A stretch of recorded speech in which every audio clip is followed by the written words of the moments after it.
Welcome in. It's Wisconsin Sports Daily, served up by Wendy's, live from the 1250 AM and 105.7 FM, the Fan Studios. Powered by the Potawatomi Sportsbook. Sparky here. Charlie using off today. Jack Pembroke is in. Don't forget the leadoff show powered by the Potawatomi Sportsbook with Tommy Wirtz, the big old hunk of love. He is going to be here coming up tonight from 6 to 7, getting you ready for game 2 of this doubleheader today. Question is, will there be a game 2? Because there are thunderstorms on their way towards Chicago and towards Wrigley Field. So we'll see if there is a game 2. Brewers put up a 4 spot there in the 8th. They are up 7-0 going into the top of the 9th at Wrigley Field. So not an ideal way for Cub fans to start off this series where they need like pretty much every one of them or as many as possible to get this done. The Brewers earlier today get an extra player for the doubleheader. Nice little MLB rule. And they brought up Chad Patrick. And the belief is Chad Patrick will pitch the second game if there is a second game. Now, if there isn't a second game, one would imagine that the day-night doubleheader scenario will come into play one of the next 3 days, whether it's tomorrow, whether it's Wednesday, because tomorrow and Wednesday are both night games. And then Thursday is that 1:20 afternoon start. So literally, I would think, I don't know where Chicago is, who they play after this. So, like, if Chicago goes on the road, Jack, look that up. If Chicago goes on the road to start a series on Friday, then I would assume that will not be a day-night doubleheader. If Chicago is at home with, like, say, a night game on Friday, then it very well could be a day-night doubleheader coming up on Thursday. But like I said, if they go on the road to start Friday, then I would assume that day-night doubleheader would be either tomorrow or Wednesday. Where did the Cubs go after Thursday's game, Jack? Thursday, their next game is Monday. No, they do not have a weekend off, I promise you. They play Friday. I'm pulling up their schedule right now. All right, I'll look myself. I'll get it. All right, so anyways, my point is on all of this, there will be a day-night doubleheader, I would assume here, if they do not get the game in tonight. And that's something we will find out as we get closer. So they play away at the Angels Friday, 8:38 Central Time. Right. So there's no question then the day-night doubleheader would be tomorrow or Wednesday because they're going to have to get on a plane to fly to California. So there's no way they're having it on Thursday. So the makeup would be tomorrow or Wednesday. All right, let's get to Charlie's Sounds of the Day. 1, 2, 3. What sound clips will Chicago Charlie pick today for Sparky? Will Sparky become enraged? Will laughter ensue? It's time for Charlie's Sound of the Day. It's Wisconsin Sports Daily, served up by Wendy's on The Fan. All right, time for Charlie's Sounds of the Day, brought to you by Prize Picks. Download Prize Picks today. Use the promo code SPARKY.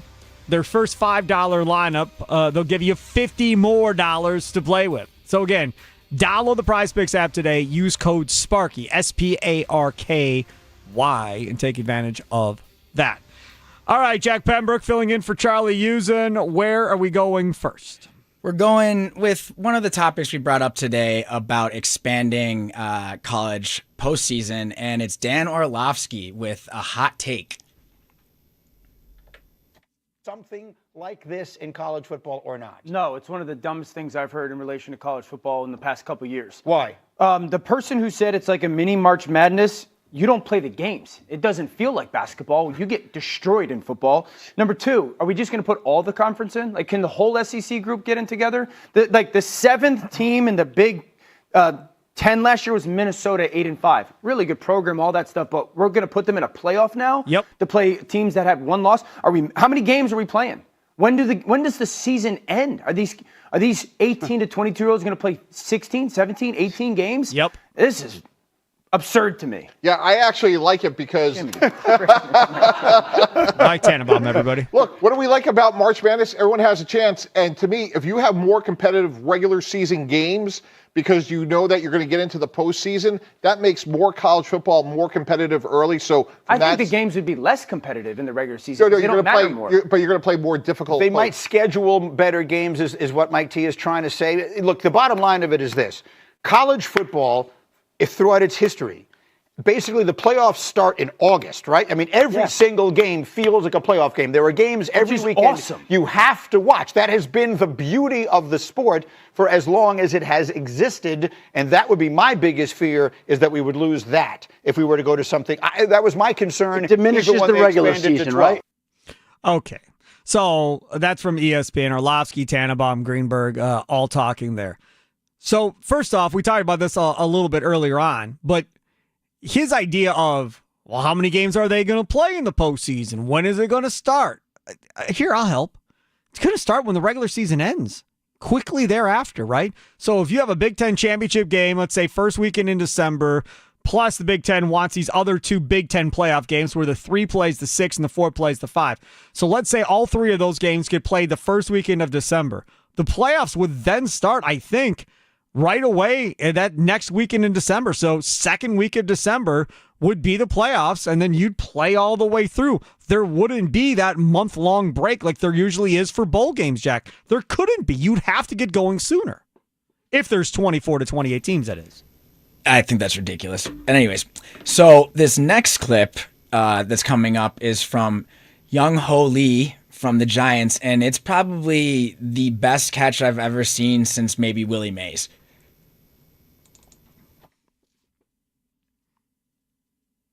Well, if your mechanics are good, not really. This is hit out into Triples Alley, and John Olay makes the catch. Did that end up between his legs? Way right into Triples Alley. And I think he caught it between the knees. He did. Caught it between the knees. Yeah. I don't care what anybody says. That's the catch of the decade. Not of the year, not of the day, not of the week, not of the homestand, the decade. Yeah. I don't believe that was. I don't believe that was skill.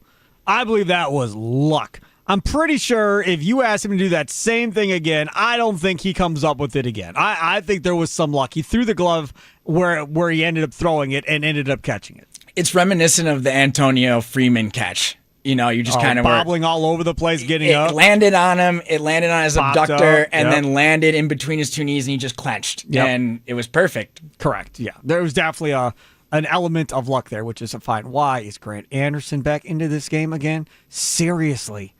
1 out. They're up 7 runs at least. He ain't going to screw this up. Okay, go ahead.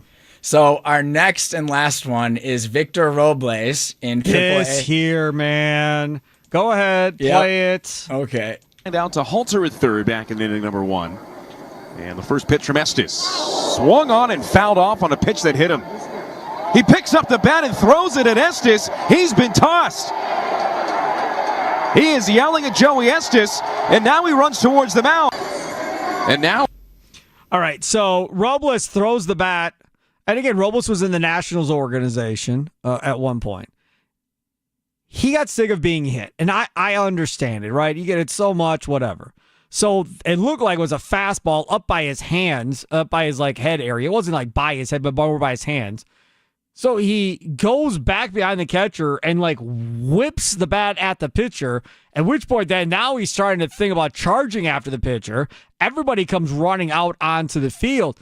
Can't happen. Can't be a thing. I haven't seen what the punishment is going to be for Robles, but it should start at a year. And then we'll reconsider. And then after a year, let's make it 2.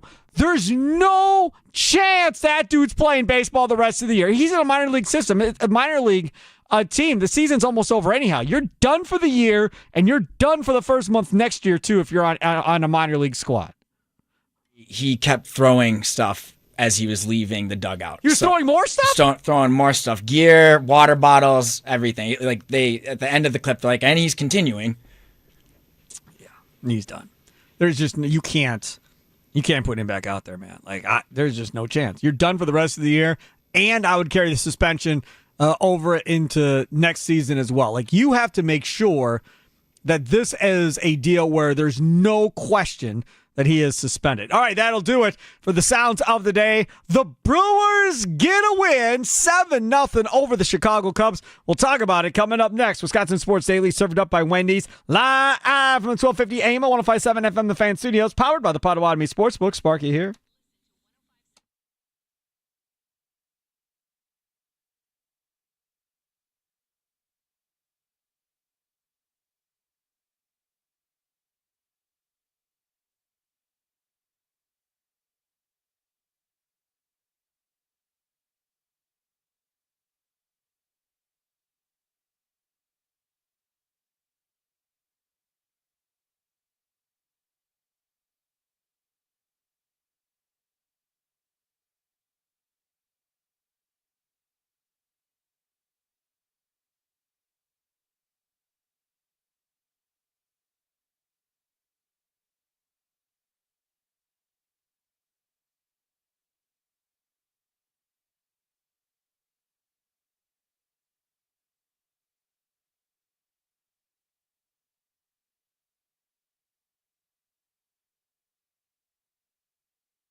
Some shows talk about one team, Other shows barely talk sports.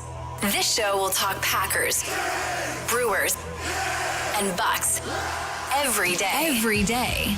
It's Wisconsin Sports Daily with Steve Sparky Pfeiffer, served up by Wendy's on 1250 AM and 105.7 FM The Fan. Download the Wendy's app today.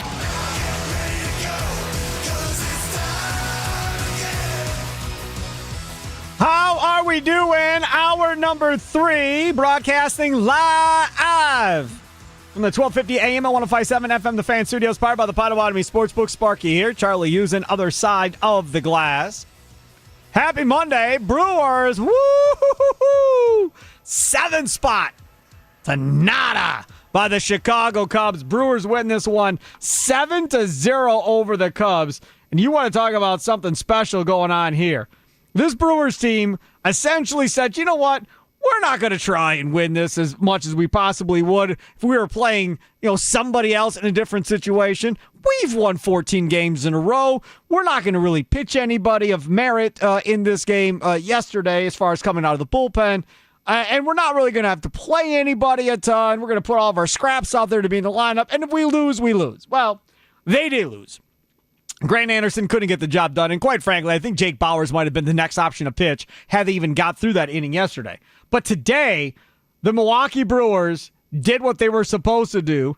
And that was they came out and they finished the deal and they took care of the Chicago Cubs. Dial it up. Let's hear from you. Let's celebrate together. Nicolay Law Fan talking text line 414-677-1250, 414-677-1250. As well as Facebook and Twitter at The Fan Milwaukee. Sound off with a voice message on the Odyssey app. Jack Pembroke, your thoughts on today's game? It's nice when you don't really have to worry. It's just kind of once they got that first or second run, I kind of thought, okay, they'll keep on coming, and our pitching looked good. This is the thing for me with this Brewers baseball team right now is they continue to take advantage of mistakes. The game is 2-0. Ortiz hits a dribbler up the first baseline, and you have Little, the pitcher for the Cubs, shuffle pass it to the first baseman, Jack. The ball rolls down the right field line, and they get a run. It's like watching Little League mistakes. Correct. And that's the thing, is when we talk about where we're at with this Brewers team and taking advantage of these things, that is what separates them more than anything else, is the fact that when they are given an opportunity, they are able to take advantage of it and score a couple of runs, and it was no different today whatsoever. Hoping to have some highlights here to play for you as well. And don't forget, the leadoff show comes up today, powered by the Potawatomi Sportsbook tonight at 6 o'clock. Tommy Wirtz will be with you coming up tonight from 6 till 7 o'clock, and he will get you ready for Game 2 between the Brewers and the Cubs. As we go inside the box score here, looking and see what happened today. Freddie Peralta is a guy that has been harped on time and time again by me and everybody else about the idea that he can't get through, more than 5 innings. I think twice this year he's gotten through 6 innings or more. And today he ran into another issue. He gets to the 4th inning, and all of a sudden, he walks 3 consecutive guys with 1 out and figures out a way to get out of it. Get out of the inning, doesn't give up any runs. He'd only given up 1 hit to that point. That was to Seiya Suzuki. That was the only hit he had given up. To get out of that inning without giving up any runs, maintaining the lead for the Milwaukee Brewers at that point as well, because they just got in the lead in the 3rd, to be up 1-0 at that point, and then to be able to not blow your pitch count any inning after that, to still stick in there to get through 6 for this Brewers team. Again, Suzuki, the only hit, didn't walk any other guys after that inning to go along with 6 strikeouts, 95 pitches. He improves to 15-6. Then Uribe, a scoreless inning. He gave up a hit. Koenig comes in with a scoreless inning with a strikeout. Anderson comes in with a scoreless inning with a strikeout as well. And the Brewers win this thing 7-0. And play a couple highlights here for you as well from FanDuel Sports Network Wisconsin. And again, Game 2 still to come up later this evening and we'll see what that looks like going forward here.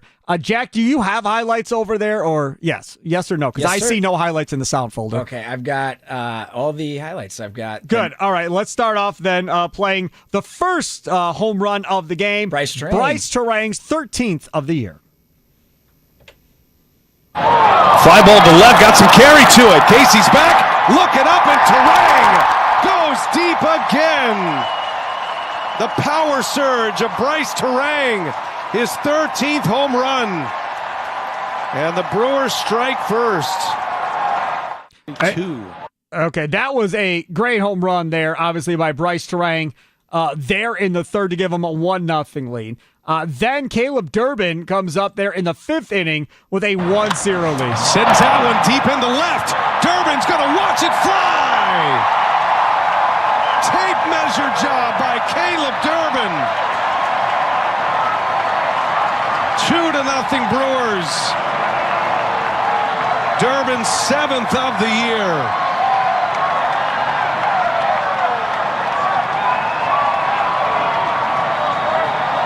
An absolute blast from Caleb Durbin. 1-1 sinker, 105 off the bat, 419 happy feet, and boy did he know it.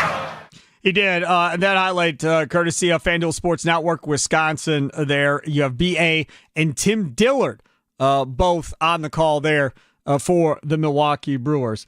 Then we get to the later on, and Joey Ortiz comes up to bat.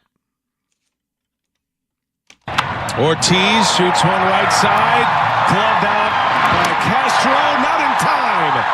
An infield hit. It's an RBI.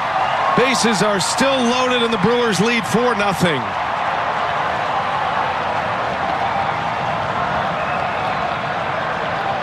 You can call them lucky if you like. They do it every single game. Put the ball in play. And Ortiz has done it twice in this game.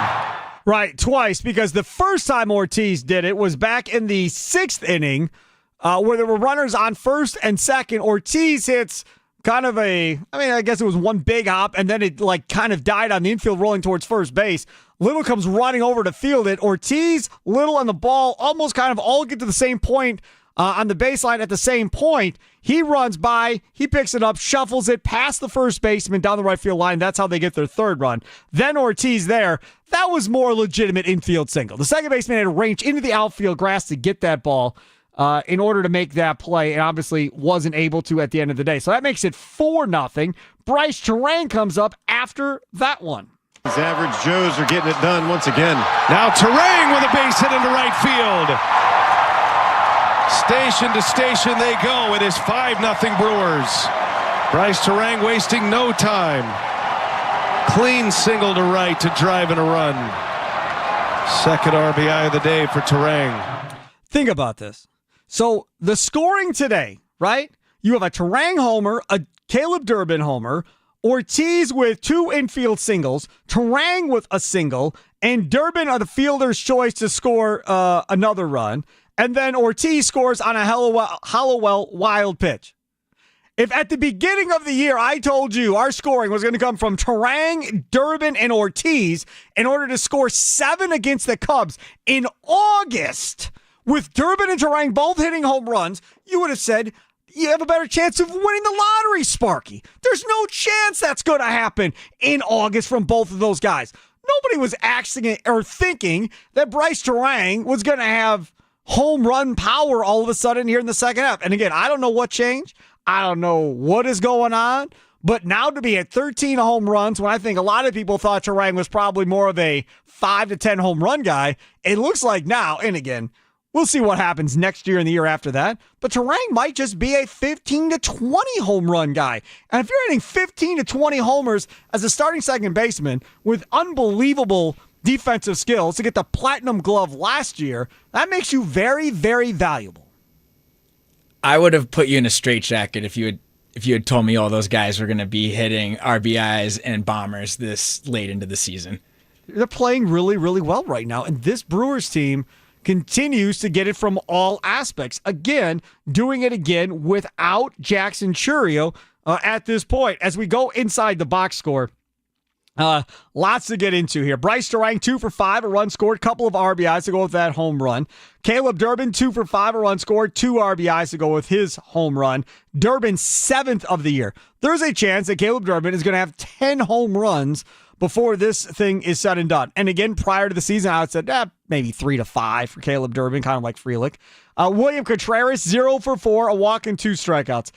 Yelich, 0 for 4, the walk, and 3 strikeouts from Christian Yelich. Andrew Vaughn, 1 for 4 with a strikeout. Blake Perkins, 0 for 3 with a run scored, a walk, and another strikeout. They struck out 11 times today, did this Brewers offense on the day. Isaac Collins came in as a pinch hitter late. He was 0 for 1. Sal Frelick, 2 for 3, 2 runs scored, and 2 walks. Danny Jansen, 0 for 3 with a run and 2 walks and 1 strikeout. And Joey Ortiz, 2 for 4, a run scored and 1 RBI for Joey Ortiz. Joey Ortiz, a guy who was absolutely brutal earlier in the season, came into today for the month of August, hitting .357 with a .400 on-base percentage, a .482 slugging percentage for Joey Ortiz for the month of August. Folks, today's August 18th. We're past the halfway point for Joey Ortiz. He has turned it on offensively. There is no talk about, oh boy, what are they going to do at shortstop next year? Because if Joey Ortiz has a bat, he doesn't even have to have a great bat. If Joey Ortiz is hitting, 265, 270 during the course of the year, everybody looks at Joey Ortiz and goes, that's an all-star. Because the only thing keeping him from being an all-star is his bat. If he just hits like 270 with the outstanding defense that he shows game in and game out, Joey Ortiz is a perennial all-star. Now, again, is this offense for real? Not sure. We'll have to wait and see. But right now in the month of August it is. And if Joey Ortiz is hitting the ball like this come October, this offense is going to be something to be dealt with. I want to hear from you celebrating a Brewers victory today. Nicolay Law Fan Talk text line. Let's hear from you. Let's celebrate together. How good does it feel to beat the Cubs in game 1 of this 5-game set? 414-677-1250. 414-677-1250. Facebook and Twitter at The Fan Milwaukee. Sound off with a recorded voice message on the Odyssey app. Don't forget the Meal of Misfortune, devised by Wednesday Adams, is available now at Wendy's. You must surrender to your fate. It comes with rest in 10-piece nuggets, small cursed and crispy fries, and a small Raven's Blood Frosty. And of course, 2 of 4 mysterious dips of dread to up the torment. In Wednesday's words, it's pure torture and tribute to the suffering that awaits us all from the dips of dread. And the best part is, you never know which you'll get. Each uniquely insufferable in its own torturous way. It's got to be Wendy's. Watch Wednesday, Season 2, only on Netflix. All right, let's hear from you, Brewers fans. Let's celebrate. Talk about just how good this baseball team. Now, Game 2 comes up tonight at Wrigley Field, providing it gets played because of the storms. Leadoff show powered by the Potawatomi Sportsbook with Tommy Wirtz comes up tonight at 6. It's Wisconsin Sports Daily, served up by Wendy's, live from the Fan Studios, powered by the Potawatomi Sportsbook.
Sends that one deep into left. Durbin's going to watch it fly. Tape measure job by Caleb Durbin. 2-0 Brewers. Durbin's 7th of the year.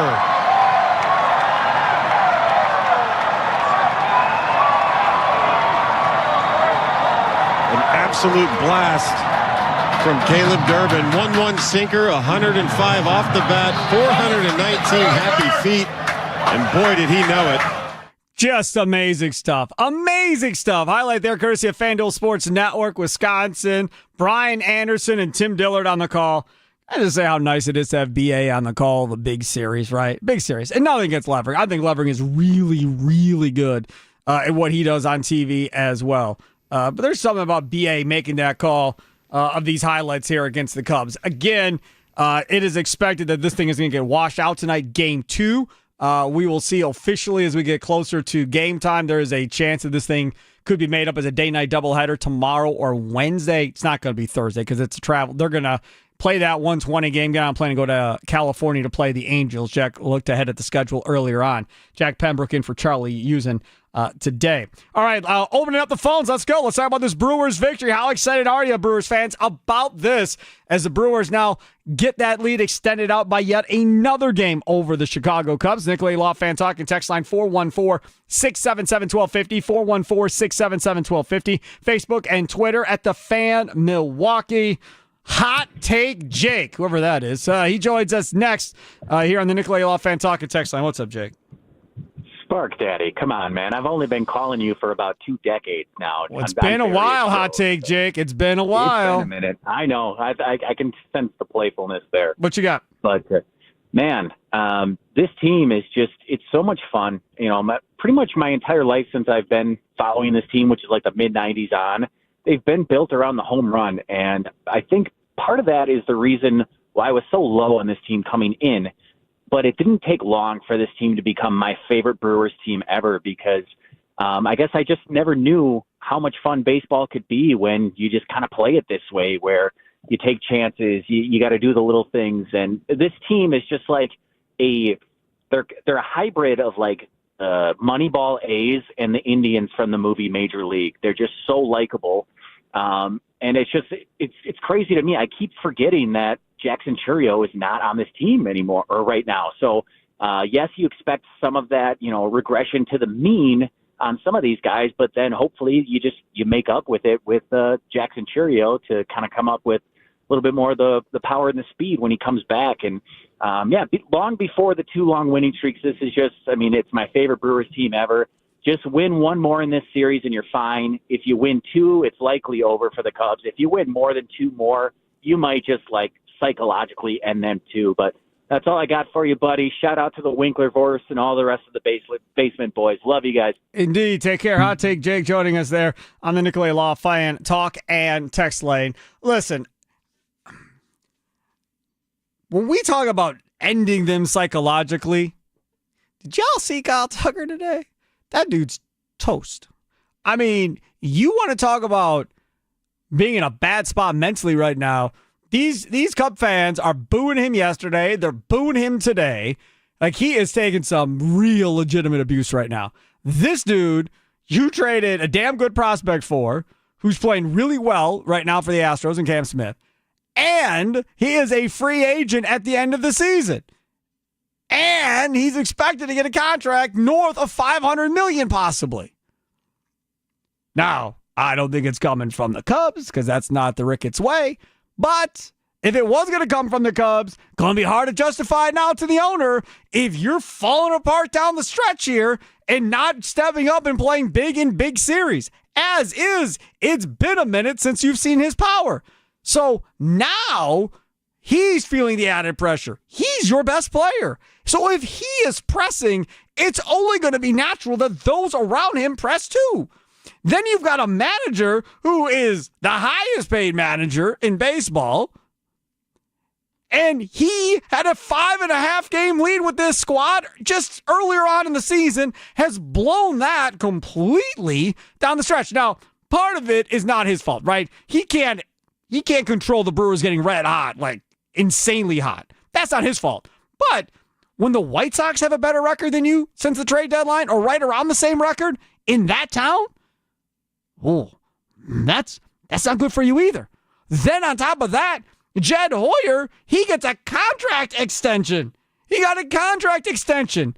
Since that contract extension, they've gone south.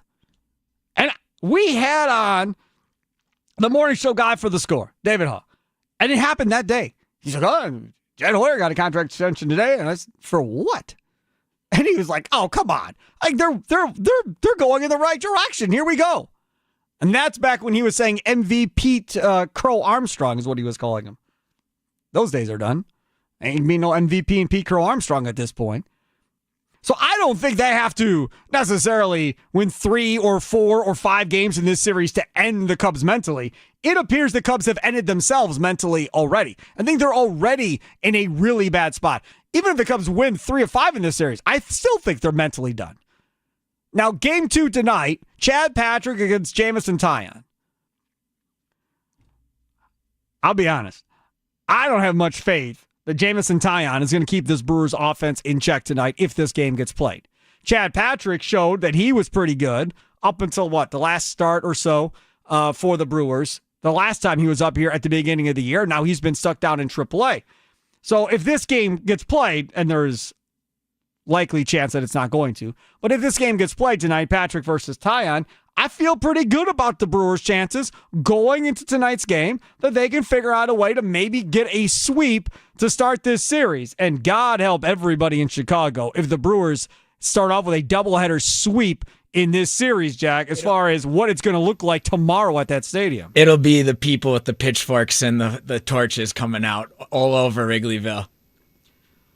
The Trader is down there, and I'm telling you, if I am... The Trader, I love when you say that. If I am a fan of that team, which thank God I am not, but if I was a fan of that team, or if I did sports talk radio down there, if they miss the playoffs, don't you have to have the conversation of, dude, are we overpaying this guy?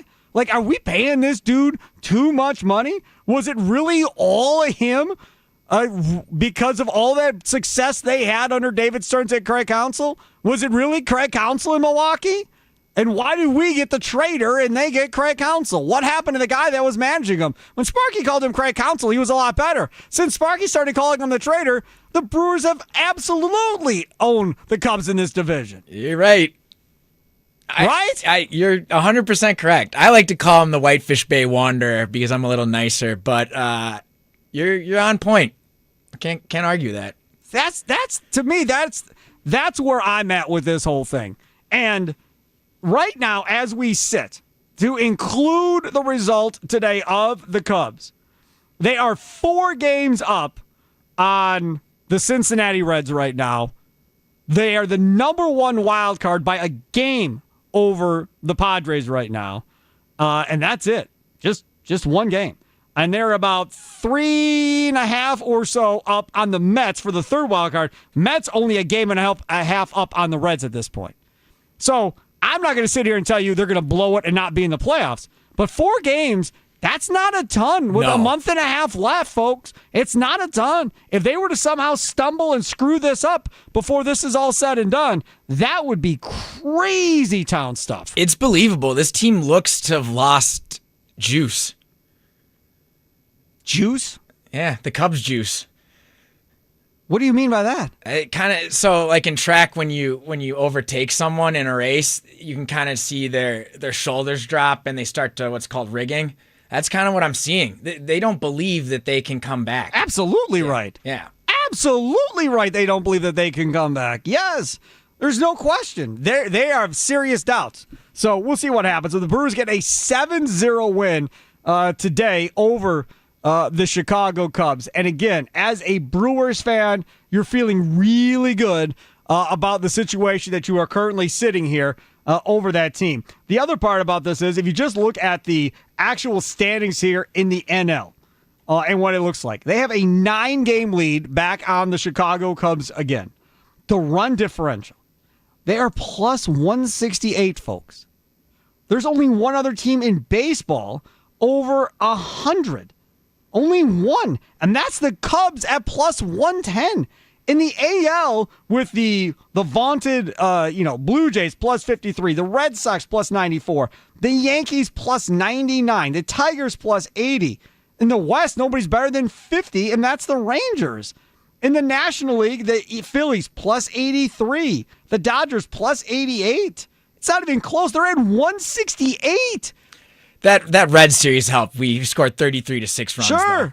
But they were negative 30-some at one point back in April. Yeah, no, they surprisingly really turned it around. It's at a completely different level right now than what we've seen in the past from this Milwaukee Brewers team. I was saying this earlier on. Ken Rosenthal wrote a piece earlier today in The Athletic that I wanted to kind of give you guys a little taste of what he wrote, because it's on the Milwaukee Brewers. And his point is that the rest of Major League Baseball should play the game of baseball the way the Milwaukee Brewers play the game of baseball. And he goes on to say, look, they're not perfect. They make mistakes. And he points at the terrain here and everything else that has gone on here in the last 24 hours or whatever else. But if you just look at the different numbers that they have, through May 24th, their batting average on balls in play was 283, below league average. From May 25th through Saturday, their batting average balls in play was 322, the highest in the major leagues by 11 points.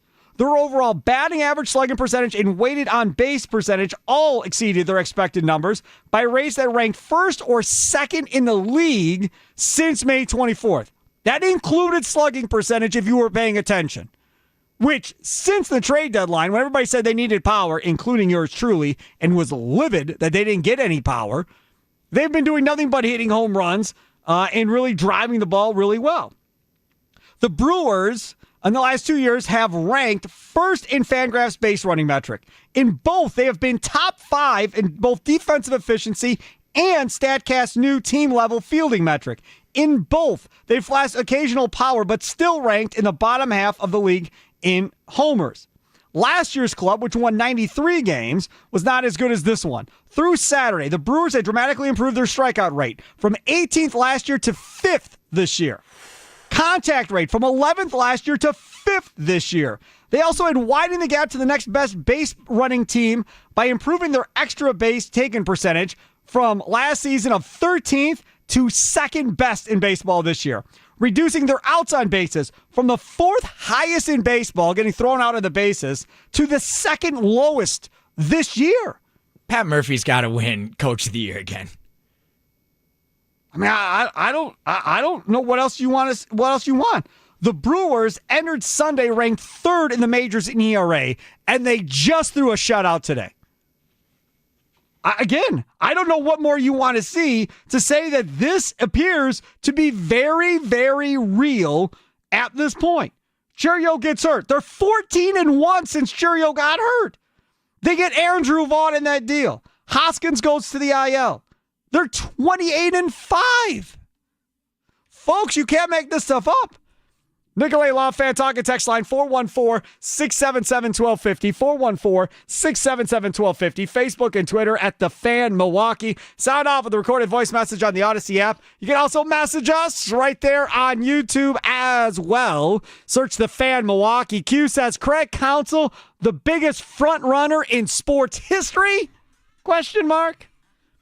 Biggest front runner. I don't know. How do you become a front runner, I guess would be my question back to Q on YouTube, as a manager? Like, what does that make him? I don't think he was a front runner. I think the trader thought he couldn't win a World Series with this team because Mark wasn't going to give him the money. And from what I heard, they didn't offer him anywhere close to the amount of money that the Cubs and Mets offered him. So that was the other part of this, that he didn't want to pay him as much money as he wanted.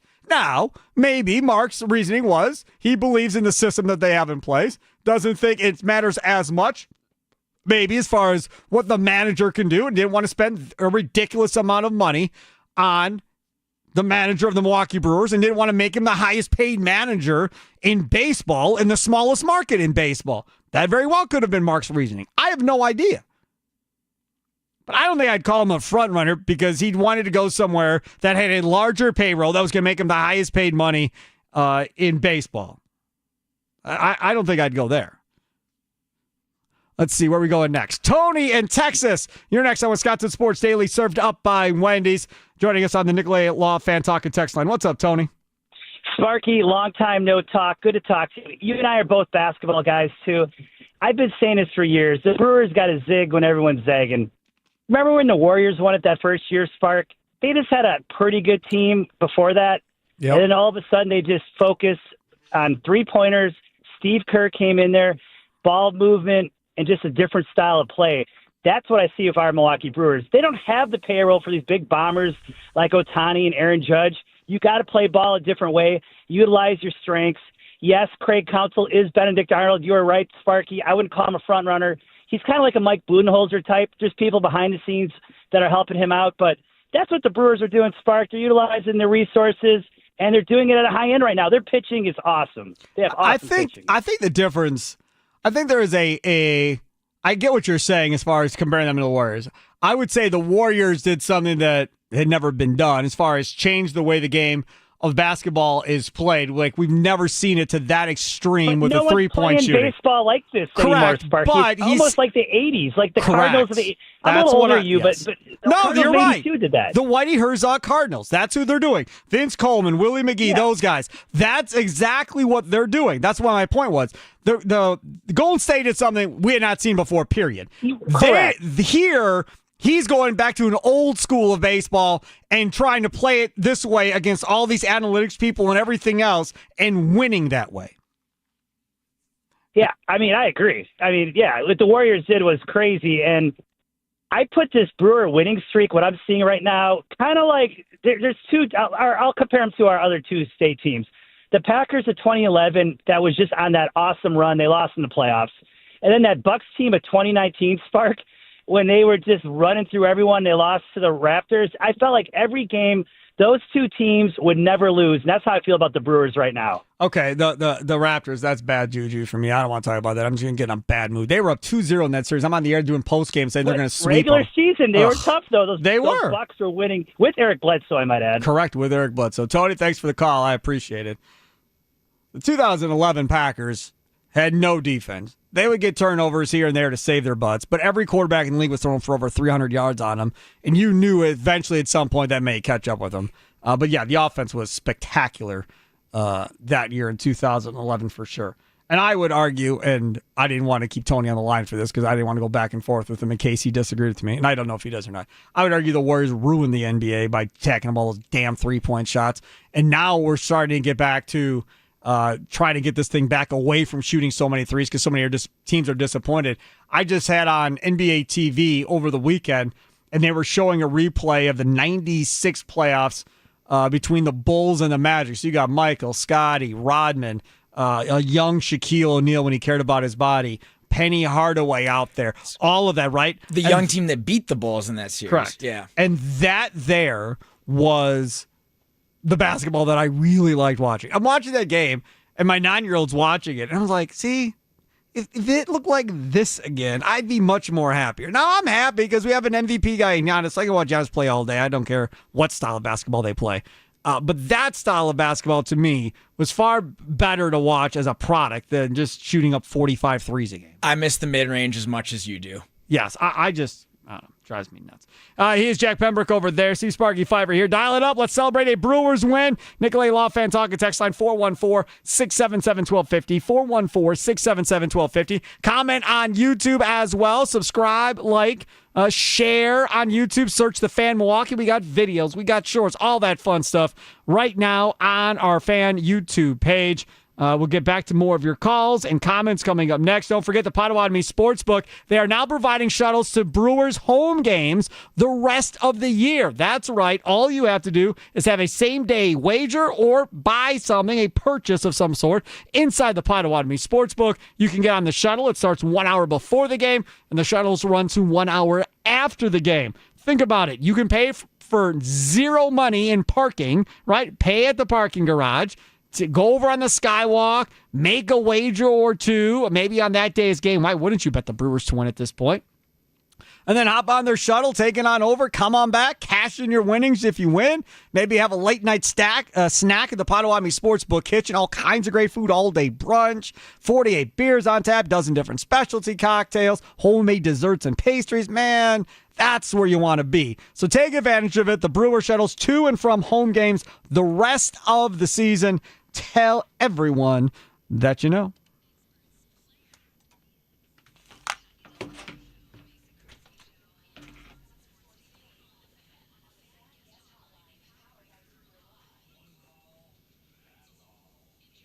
So he said, I texted him, I said, where would I find the prize picks? Sparky should have never put it on the rundown. Yeah, he gave me a sheet last week. All right. That's not true. He attached the sheet the last 2 days. Yeah. Tell him he printed out a sheet and gave it to me the last. I'm saying you gave him a sheet the last 2 shows. It's fine, but don't bother him on his vacation. Yeah, my fault. I was just. That's why he's on vacation. Well, he told me that I could text him if anything. I'm sure what he told me. I know. I'm telling you. I'm sorry, Spark. I'm not trying to. I'm trying to. Don't be bothering these guys on vacation. That's why you're here. Okay. I'm trying to help. How am I supposed to know where shit is?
Welcome back. Wisconsin Sports Daily, served up by Wendy's. See Sparky Fifer with you. Charlie using other side of the glass.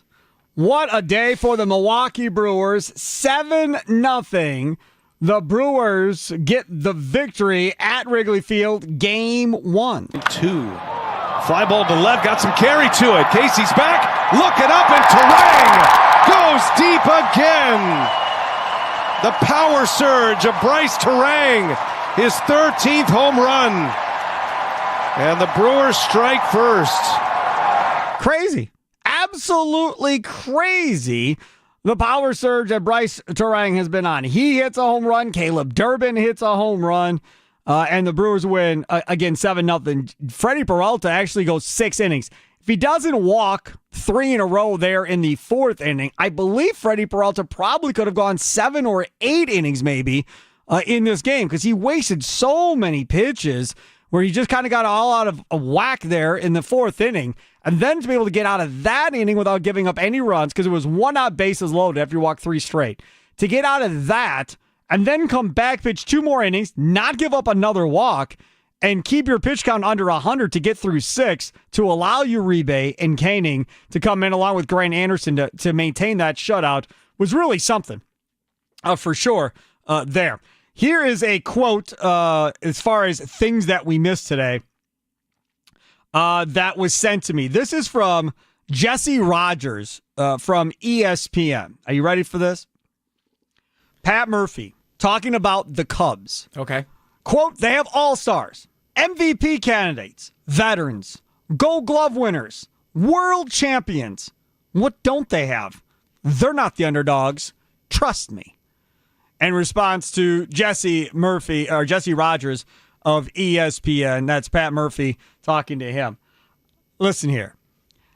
I love that take by Pat Murphy. I'm good with that take. And I hearken back, because remember, Pat Murphy was at Notre Dame. I hearken back to Lou Holtz. Lou Holtz, who could be playing Whitnell High School with the Fighting Irish. Notre Dame could be ranked 1. Whitnell is a high school in Wisconsin, right? And before they played that game, going up to that game, Lou Holtz would tell everybody just how powerful and dangerous Whitnell is. That the breaks are going to have to go their way. And it's going to be a tough matchup. And how great the offensive Whitnell High School is. And boy, that defense is punishing that Whitnell provides. We're really going to have to be on our A game to beat that high school. Meanwhile, Notre Dame ranked 1 in college football in Division I. And then they go out there and spank the team by 75. Well, they really put up a good battle. You know, we really were just playing really well today. You know, they really did put up a good fight. That's Lou Holtz. Lou Holtz would say whatever Lou Holtz had to say to keep his team focused and on task, regardless of who they were playing or what the situation was. He wanted them prepared and ready to go. I don't feel like this is any different from what Pat Murphy is saying right now about the Trader and the Cubs. And the other part of this is the Trader's his good friend, right? So he's not going to sit there and downplay them and act like, oh, yeah, we're the big bad Brewers. We're the favorites here. So, you know, they're going to have to upset us to pull out the win in the series. Instead, he turns it around and said, no. We're the underdogs. You know, they've got all the proven veterans. They've got the Gold Gloves. And mind you, the Brewers have their own Gold Gloves. But they've got the world champions. They've got everything over there. We don't have any of that stuff necessarily over here. We're the underdogs. And that's what you tell your team. That's what you tell your clubhouse. I wouldn't be surprised if he said half of that to this team before the game today or on the ride over to Chicago about getting his team fired up. Like, screw these dudes, man. Everybody thinks that, you know, now that the winning streak's over, now the Brewers are going to falter, and here come the Cubs, and this will be it. Prove them wrong. Shut these people up. Like, that's the type of stuff you would expect from Pat Murphy. Kind of like a old school football coach like a Lou Holtz at this point, Jack. Do you remember Lou Holtz on ESPN? He used to, like, they'd have judge and jury, and he'd basically give, like, a whole rundown. I used to get goosebumps when he would talk. I mean, I know, people make fun of his voice, but he could make you run through a wall. And I think that's what people are forgetting. You know, they say, you know, they make fun of the pocket pancakes, of power of friendship, other teams, but it's really true. It is just the simple fact that he's telling them and giving them billboard material, and he gets the guys ready. You know, the other part about this is where we're at with this Brewers team. You know, when the Trader was here and you had a big lead in, say, September, he started resting guys to make sure they were ready for the postseason. And what ended up happening was they lost their way, and then when those guys were able to come back and play in the postseason against Atlanta, they weren't ready at all, wasn't even remotely close. Last year, Murphy, with that 10-game lead, continued to play his guys down the stretch, but they weren't in a position to be the 1 seed necessarily like they are now. Right now, they are going to be the hunted for the remaining of the season until the Dodgers or the Phillies or somebody makes this interesting, Jack, and we'll see how they play like that. If no one does make it interesting, when does he start resting people? Yeah, well, I don't think he's going to rest people. I like that. That's what I want to know from the perspective of how do you control the narrative? How do you control nobody talking about you as far as, in a negative light or calling you the underdog or whatever? You're going to be the favorite. Now, what's the other thing you can say? Hey, Sparky, they're not even the World Series favorites to win this thing, right? The Dodgers have more love than they do, or the Phillies have more love. Hell, the Padres might get more money bet on them than the Brewers to win the World Series. Sparky, the Brewers are the best team in baseball, and even Vegas doesn't appreciate what they're doing, right? Yeah, I'll give you a little hint. If you're all in and you're going, man, there's no way anybody beats this team in a 7-game series. Like, no chance somebody's beating this team. With Mizorowski and Peralta and Woodruff and these guys, they're not getting beat.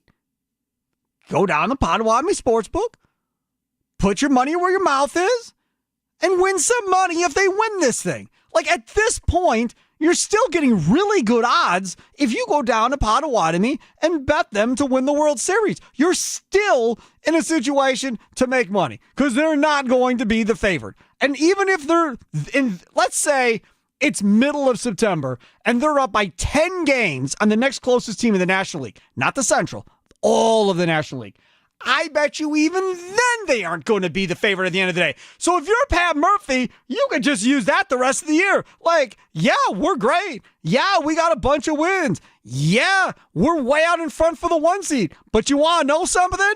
General public don't think y'all are that good. General public thinks we're going to screw it up in the playoffs. General public, they think we're going to go out in the divisional round once we get a chance to play. What do y'all think about that?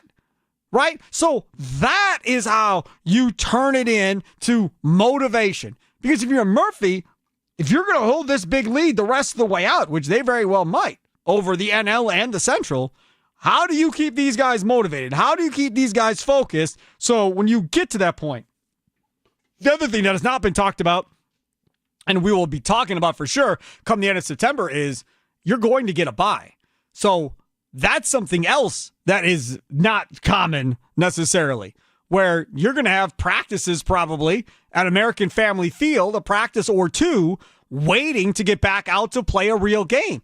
That layoff will be beneficial from a health standpoint, but from the aspect of keeping a rhythm if you're really playing well, that's not ideal. Now, if you're not playing well to end the season and you're in a little bit of a funk because you've not been playing for anything, that way it can also help from the aspect of, all right, clear your head, get back to normal, get back to the basics, and let's go play. That's going to be another hurdle that they're going to have to figure out how to get over, Jack.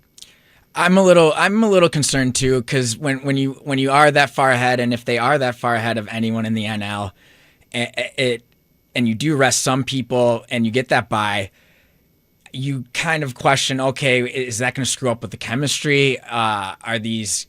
But I just don't see that happening. This team's proven to me, since maybe May or June, that they will find a way. The other part about this, talking about this Brewers team and Major League Baseball and where we're at after a Brewers 7-0 victory. When we talk about baseball and what's going on, remember, not just as long ago, ESPN said, we're good. We don't need y'all. We're going to opt out. You can go somewhere else with your baseball love. So now there's new negotiating going on with baseball. I saw a report earlier today saying that Netflix apparently wants the home run derby. So they're talking to Netflix about the home run derby. Sunday Night Baseball very well may end up in the hands of NBC and Paramount. So you may have Sunday Night Baseball back on NBC. I, for one, would love Sunday Night Baseball back on over-the-air TV. I just think, with all due respect to your streaming apps and all due respect to cable and satellite and all that other stuff, I'd much rather have big matchups on over-the-air TV, right? Fox, CBS, NBC, ABC. Give me some of that. To me, it just makes it feel bigger when it's on those stations, Jack. It is. Ever since I was a kid, you hear the music, you get geared up for the game. I like to stay nostalgic. Stay nostalgic about what? About watching it back when you were younger? Yeah, and just, not having to go through all these streaming services. Right. And see, that's the thing, too, is, and we talk about this all the time, and it drives some people nuts, but The thing is, when you start talking about how much money you're actually going to spend on these streaming services going forward for what you're getting versus if you just had cable or satellite TV, you're probably spending even more than you would for just cable or satellite at this point. Yeah. Right? Easily. Yeah, that's the other part about it too that goes into this. All right, here's Jack Pembroke, Steve Sparky Pfeiffer over here. That'll do it for today's Wisconsin Sports Daily Show, served up by Wendy's.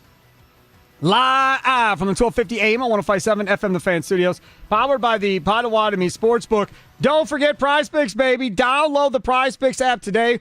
Use the code SPARKY, SPARKY, to get $50 in lineups after you play your first $5 lineup. That's code SPARKY to get $50 in lineups after you play your first $5 lineup. Prize Picks, run your game. Must be present in certain states. Visit prizepicks.com for details. With football season here, whether it be preseason or college, this is where you're going to want to be, right? Take advantage of the daily fantasy, whether it be on preseason games or whether it be on season totals at the end of the day by simply going more or less on 2 to 6 player stat projections, whether that's Jordan Love or Josh Jacobs or Caleb Williams. Maybe you're on that bandwagon after last night's game. Simply download the Prize Picks app. It's free. And use code SPARKY to get $50 in lineups after you play your first $5 lineup. Again, that's code SPARKY, SPARKY, to get $50 in lineups after you play your first $5 lineup. That means for $5, if you're doing $5 lineups, let's say, you could have 11 lineups. You can play 11 times for $5. Why wouldn't you do that? Use the code SPARKY with your Prize Picks app today. Prize Picks, run your game. That'll do it for Wisconsin Sports Daily, served up by Wendy's. Enjoy the rest of your day. Have a good one. Toodles.